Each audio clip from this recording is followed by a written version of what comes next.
पाकोड एक मिनिट लांडगा वाघाचं कातड्यात पांघरून वाघ याला वाघाचं काळीज लागतं. शेर का बच्चा है कांदड पाकोड एक मिनिट लांडगा वाघाचं कातड्यात पांघरून वाघ होऊ शकत नाही. याला वाघाचं काळीज लागतं.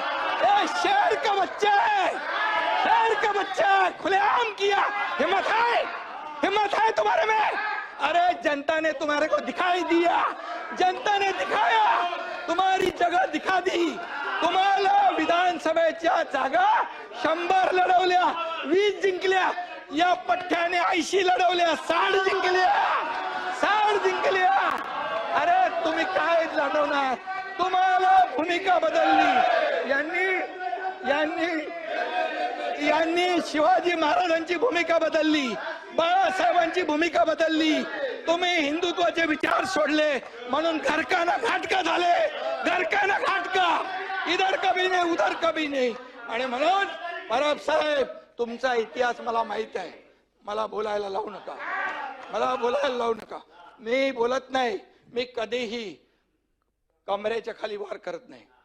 मला सगळं माहित आहे. अंडी पिल्ली सगळी माहित आहे. कोण कुठे गेला, कशाला गेला हे मला माहित आहे. हा एकनाथ शिंदे ज्यांनी केलं खुलेआम केलं.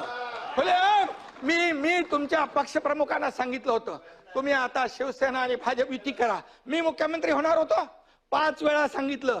का मुख्यमंत्री पदाच्या खुर्चीमध्ये एवढा मोह झाला? का झाला? जे बाळासाहेबांनी सांगितलं होतं करू नका, काँग्रेस बरोबर जाऊ नका, तुम्ही का गेले? मोहापायी, सत्तेसाठी. मग मोह कोणाचा? अरे आम्ही तर सत्तेवर लात मारली. आम्ही तर मंत्रीपद सोडलं 8 लोकांनी. तुम्ही सोडणार का मंत्रीपद? आम्ही मंत्रीपद सोडलं 8 मंत्र्यांनी. आम्हाला काय माहित होतं की आम्ही काय होणार आहे आमचं. आणि म्हणून आम्ही एकतर लढून जिंकू किंवा एकतर लढून शहीद होऊ असं म्हणून आम्ही लढलो. तुम्ही आम्हाला काय सांगताय? आणि म्हणून परब साहेब तुम्हाला तुमचा माझा काय वाद नाहीये, पण तुम्ही एकच आहे. जे बोलाल की तुम्ही नोटीसला जाऊ घाबरून पळाले, हे पळाले, ते पळाले, आतलं मला सगळं माहित आहे. कुणाची नोटीस थांबवायला काय काय केलं सगळं मला माहित आहे. त्याच्यावर तुम्ही जाऊ नका. तुम्ही फक्त बघा. मी तुम्हाला काय म्हणालो नाही, सभागृहामध्ये तुम्ही देखील काहीतरी बोलला होता असं मी बोललो. काय कशावर? छळ झाला. तर तुम्ही इथं बोलले होते ना, बसून बोलू नका.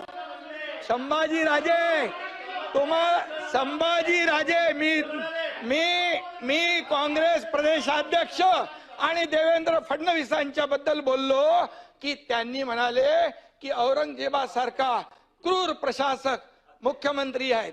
मी त्याच्यावर सुरू केलं ते म्हणजे मी बोललो त्यांचे काय डोळे काढले, त्यांची काय जीभ छाटली, त्यांची काय नख उपटली, त्यांची काय कातडी सोडली.